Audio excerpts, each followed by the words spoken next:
How to log out a Snapchat account. Hey there, welcome to Insightful Tutorials. If you are concerned about the security of your Snapchat account and want to log out after each session but cannot find the logout option within the app, you have come to the right place. In today's video, I will demonstrate how to log out of your Snapchat account. Let's get started. Open Snapchat on your device. Your Snapchat camera will open up. Tap on the red anonymous profile icon located at the top. You will be directed to your Snapchat profile page. Tap on the settings icon positioned at the top.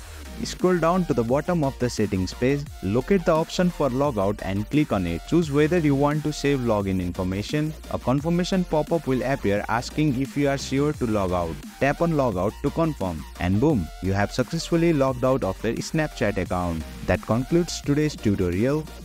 If you found this video insightful, please don't forget to hit the like button and make sure to subscribe to our channel for more insightful tutorials.